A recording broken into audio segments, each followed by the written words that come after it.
আমার আব্বা মারা যাবে। ভাই আপনার পায়ে পড়ি, ভাই টাকাটা দিয়ে যান, দিয়ে যান।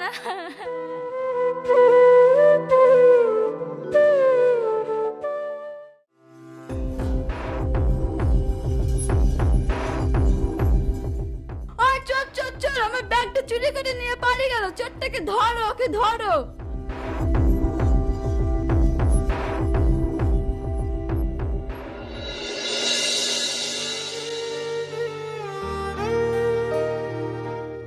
আব্বা, আমি তোমাকে অপারেশন করাতে পারলাম না।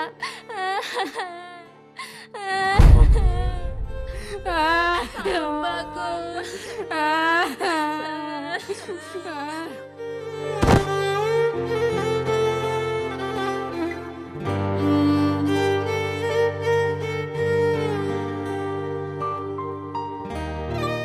হয়তো টাকাগুলো ছিনতাই না করলে লোকটার অপারেশন হতো। সব দোষ আমার। একটা পরিবার আমার জন্য শেষ হয়ে গেল। আজ থেকে আমি আর চুরি করব না। যাই, ব্যাগটা মেয়েটাকে ফেরত দিয়ে আসি।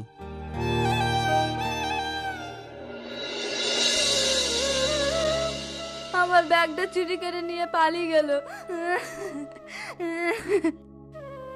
আমি আপনার ব্যাগটা ছিনতাই করেছি। হে এলেন আপনার ব্যাগ। আর পারলে আমাকে ক্ষমা করে দিয়েন।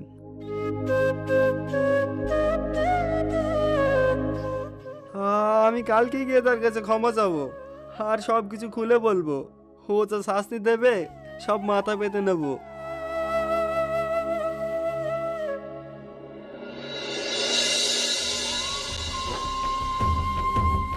4 মাসের ভাড়া বাকি আছে, ভাড়াটা দেন। আর সামনে মাসে বাড়ি ছেড়ে দিয়ে চলে যাবেন, এটাই আমার ফাইনাল কথা। আর আমি আজকেই বাড়ির সামনে সাইনবোর্ড লাগিয়ে দেবো।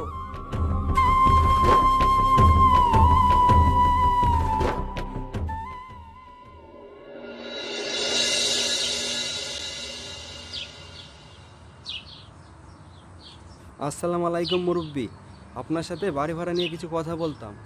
ওয়ালাইকুম আসসালাম, কি বলবা বলো। জি মানে চাচা, আপনি তো ওনাদের কাছ থেকে 4 মাসের ভাড়া পাবেন তাই না? এই কারণের জন্য তো সাইনবোর্ড লাগাচ্ছেন তাই না? আমি তো একটা বাড়িওয়ালা। আমার বাড়িতে যদি মানুষ ভাড়ায় থাকে, মাসে মাসে যদি ভাড়া আমাকে না দেয়, তাদেরকে ঘরে রাখলে আমার কি চলবে? আচ্ছা ধরেন